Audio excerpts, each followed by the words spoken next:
I told you I got some crazy ideas.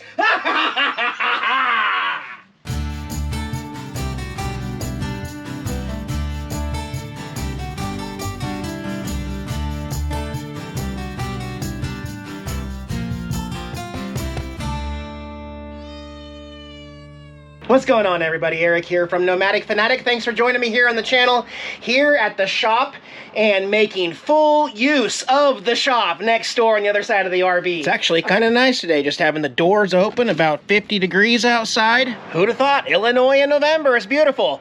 First, I want to thank my video sponsor. Thank you, EcoFlow, for sponsoring this video today. Yeah, EcoFlow makes these portable, renewable power stations that keep you going no matter where you roam. They are great for off-grid applications, boondocking out in the middle of nowhere, or even power outages. This one here is the EcoFlow Delta Mini, the newest mini unit, but still super powerful. This can power about 90% of everything inside my RV. Even my ceramic heater inside. There are 3 USB ports. There's a USB-C, so I can plug my iPhone directly into there. We got 5 outlets over here. 4 of them are grounded. There's also DC port inputs. This thing gets down to 0%. It can go from 0% to 80% charged in just 1 hour on the regular AC brick. That is a super fast recharge. I think like 1.5 hours to get to 100%. So easy to recharge. It also comes with MC4 connections. It is solar ready to plug in. It's got its own built-in charge controller in there. I've actually been using this for a couple months here and not shared it until now. Back at the Schoolie Swarm in the Ozarks, I powered this speaker and the projector outside off of this unit. Up to 1,800 watts. That is a lot. Today I got my Ryobi battery charger plugged into it so I can keep all of my batteries charged while I'm doing these projects here.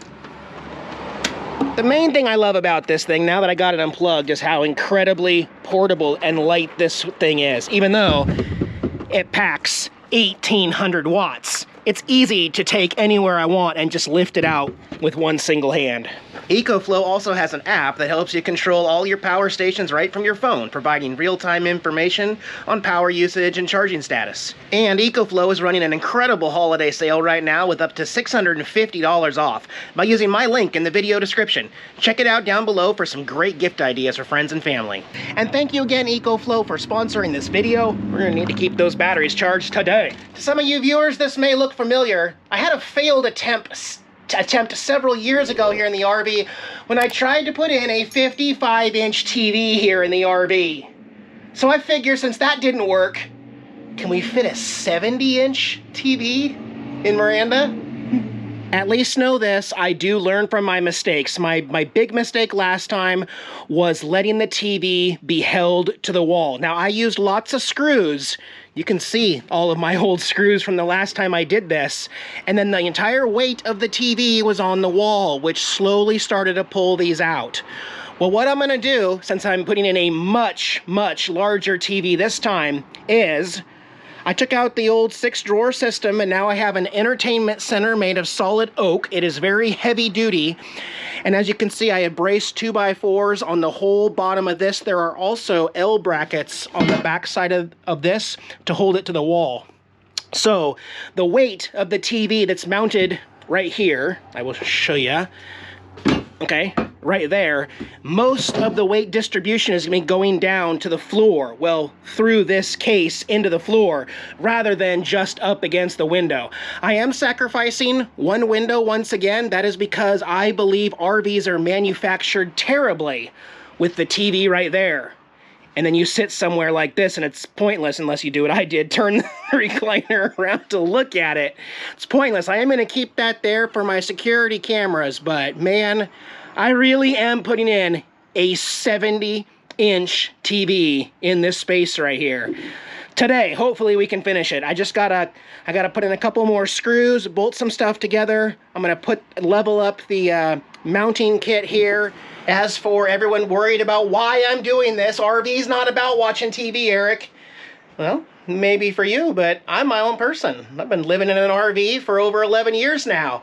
And it's not just about camping. It's about enjoying the rainy days and having all of my old school game system consoles up here and Netflix and watching YouTube. I watch all my friends on YouTube from my smart TV, so, and watching movies and everything. So, but I've got a lot of work to do. Let me show you the finished product once we get done here and what the future plans are here in the RV. All right, got the 70-inch UHD Vizio TV inside here laying on its side right now.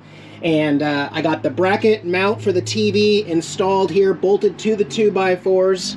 Had enough room to not hit the screen on the back or the glass on the other side because we brought it out. Actually done this before, so I feel like I kind of knew what I was doing, but don't do what I do, blah, blah, blah. Consult your professional. Oh my gosh, guys. We're getting close. It's a 70-inch TV, 4K TV. Oh gosh. Okay. But I want to mention a few things. If you're thinking about being as crazy as me, and maybe you should, maybe you shouldn't, I don't know. This whole system, the TV is not meant for the road. The mount is definitely not meant for the road. In fact, let's take a peek. Now, because we're using this rack that goes this way, and we're in an RV, what is going to keep the TV from going this way and that way, right? Well, see the top lip right there?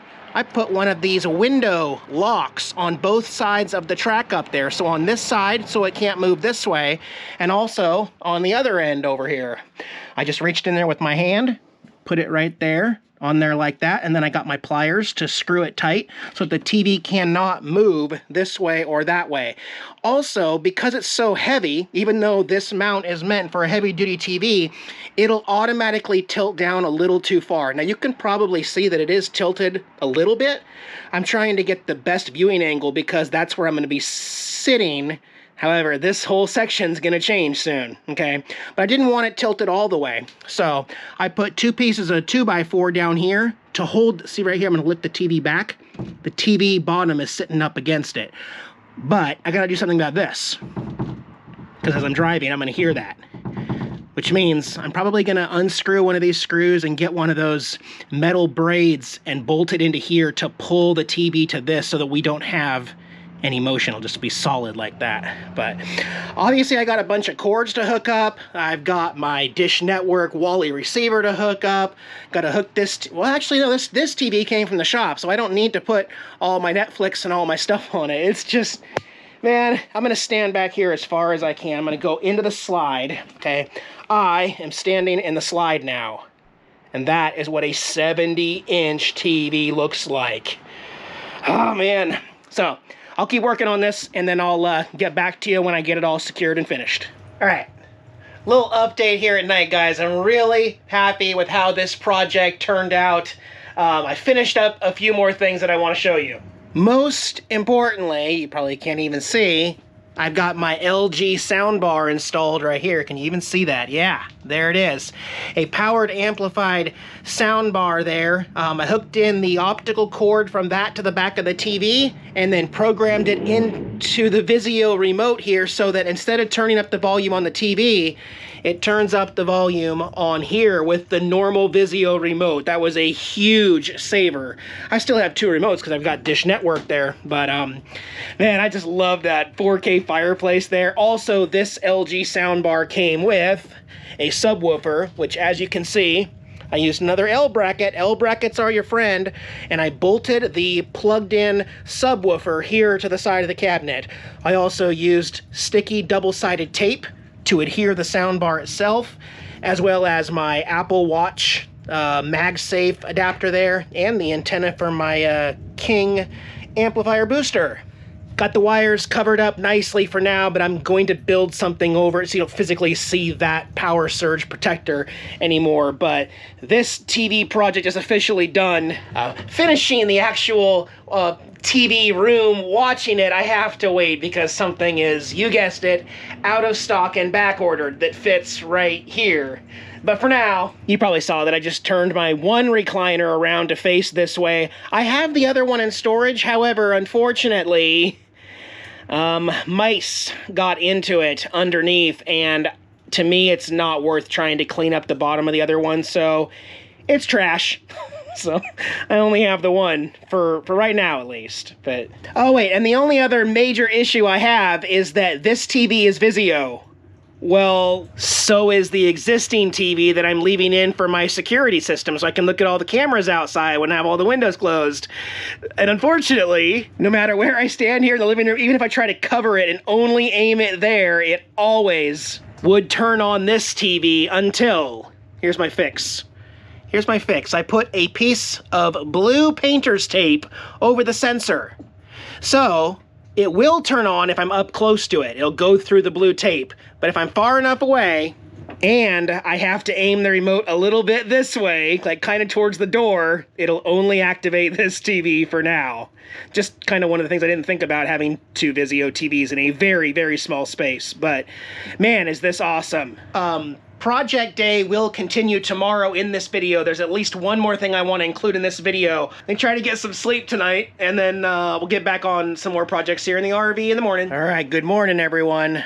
I broke out the Olympian Wave 8 catalytic heater last night, and until I get a little bit farther south, I'm using this because it doesn't take any power.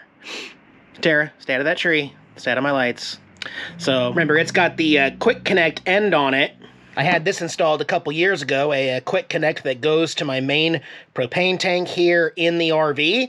But I also went and exchanged my 20-pound barbecue grill here locally and bought this adapter for it that has a regulator, goes onto it, then it has the quick connect right there. So if I ever get in a place where I can't find someone to refill my RV and it's freezing on the loneliest road, I can always just go swap one of these and have heat no matter what. This isn't where I would store it while I'm operating it, but yeah, that's an option too. Let's go outside. I know I've been full of doing projects. Oh, that sunshine is good. Let me show you something that I'm gonna fix today. So since I've had this RV, that yellow vent right there that's now broken, that's for the stove that pushes the heat out. You know, you had a nice white RV, and then you had a cream-colored, stained yellow vent cover there. And recently, it's so brittle that when I was washing the RV, we lost one of the little louvers on there. So, going into the shop, y'all. Yep. Got one of these on Amazon, of all places. This is a direct replacement. At least it has the screws in the same spot. And as you can see, it's still not white. I'm guessing that the manufacturer probably assumed that these RV companies were going to paint these. Like whatever color your RV was being wrapped in or painted, they would just make this fit and put decals over it.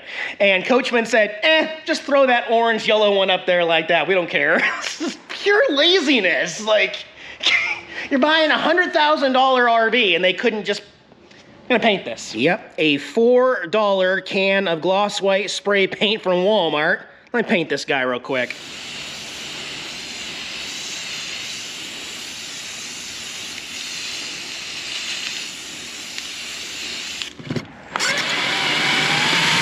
Yeah, it helps to have the right bit. It's a square bit, not Phillips. And it's still stripping. Come on. Come on, baby. Okay, well, I broke one more. The louver is just trying to get it off. And, you know, these can be really brittle after 9 years in the sun. But let's just go side by side here. Yep, screw holes are in the right spot. Same length. This one has a little deeper recess in there than this one, but that won't affect too much. So I'm gonna clean up the surface of the RV where all the goo was at with a razor blade, and then I'll get this guy installed. And go ahead and try to seal her up here with one hand holding the camera, and then I'll come back down and finish it. Let's see how good I can do here. Just gotta get a steady stream, and I already messed up. That's okay. I mean, I've been doing this for 11 years, so getting a little better, right? I'll take my finger and I don't think you can do much better than that. Except for that little piece right there. I'll get the sides here and then we'll call this a done project. All right, let's take one more peek at it from a distance. Yes, so much better. Wow, I impress myself sometimes. That looks awesome.